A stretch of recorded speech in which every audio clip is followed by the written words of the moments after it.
Hello friends, ഇന്ന് നമുക്ക് ഒരു മിൽക്ക് ഷേക്ക് ഉണ്ടാക്കിയാലോ. ഈ ചൂട് കാലത്ത് കഴിക്കാൻ പറ്റിയ നല്ല ഹെൽത്തി ആയിട്ടുള്ള നല്ല ടേസ്റ്റിയുമായിട്ടുള്ള ഒരു മിൽക്ക് ഷേക്കാണിത്. ഇത് എങ്ങനെയാണ് ഉണ്ടാക്കുന്നതെന്ന് നോക്കാം. അതിന് മുമ്പായിട്ട് എൻ്റെ ചാനൽ സബ്സ്ക്രൈബ് ചെയ്യാത്തവരൊന്ന് സബ്സ്ക്രൈബ് ചെയ്തേക്കണം. നോട്ടിഫിക്കേഷൻസ് ലഭിക്കാനായിട്ട് ബെല്ലൈക്കൺ കൂടെ ഒന്ന് ക്ലിക്ക് ചെയ്തേക്കണം. ഇനി നമുക്ക് വീഡിയോയിലേക്ക് പോകാം. ഞാനിന്നിവിടെ ക്യാരറ്റ് മിൽക്ക് ഷേക്കാണ് ഉണ്ടാക്കുന്നത്.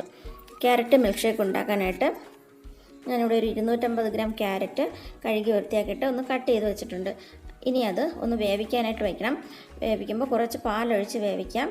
വെള്ളം ഒഴിച്ച് വേവിച്ചാലും മതി, പാത്രത്തിൽ വെറുതെ ഇട്ട് വേവിച്ചാലും മതി, അല്ലെങ്കിൽ കുക്കറിൽ വേവിച്ചാലും മതി. കുക്കറിലാണെങ്കിൽ 1-2 വിസിൽ കേൾക്കുന്നത് വരെ വേവിച്ചെടുക്കണം. നന്നായിട്ട് വേകുന്നത് വരെ, ക്യാരറ്റ് നന്നായിട്ട് വെന്ത് കിട്ടണം, അതുവരെ വേവിച്ചെടുക്കാം.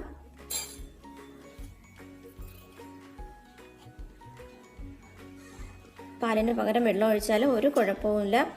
പാലാകുമ്പോൾ കുറച്ചുകൂടെ ഒന്ന് ടേസ്റ്റ് കിട്ടും. വെള്ളത്തിൽ വേവിച്ചാൽ നല്ല ടേസ്റ്റാണ്. ഇതിപ്പോൾ ക്യാരറ്റ് നന്നായിട്ട് വെന്തിട്ടുണ്ട്. നല്ലപോലെ ക്യാരറ്റ് വെന്ത് കിട്ടണം, എന്നാലേ നന്നായിട്ട് അടിച്ചെടുക്കാനായിട്ട് പറ്റുള്ളൂ. ഒട്ടും തരിയില്ലാതെ ക്യാരറ്റ് അടിച്ചെടുക്കണമെങ്കിൽ നന്നായിട്ട് വെന്ത് കിട്ടണം.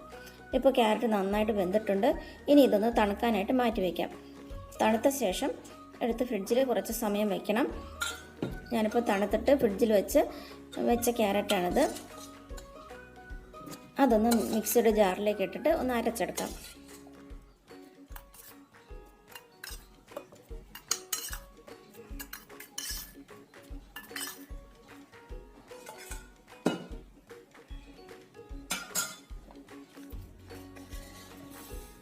ഇനി ഇതിലേക്ക് ആവശ്യത്തിനുള്ള പഞ്ചസാര ചേർക്കാം.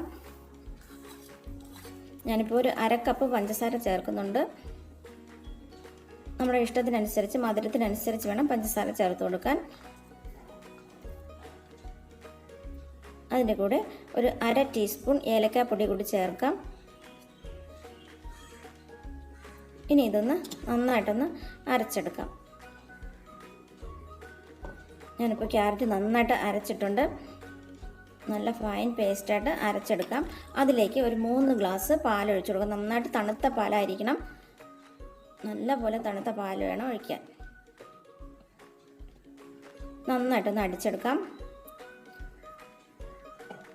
ഷേക്ക് ഉണ്ടാക്കുമ്പോൾ എപ്പോഴും നല്ല തണുത്ത പാലായിരിക്കും. നല്ല തണുപ്പുണ്ടെങ്കിൽ ഷേക്കിന് നല്ല ടേസ്റ്റ് കിട്ടുള്ളൂ. ഏത് മിൽക്ക് ഷേക്ക് ആണെങ്കിലും നല്ല തണുപ്പുണ്ടെങ്കിൽ ടേസ്റ്റ് ഉണ്ടാവുള്ളൂ. ഇനി ഇത് നമുക്ക് ഗ്ലാസ്സിലേക്ക് ഒഴിച്ചു കൊടുക്കാം.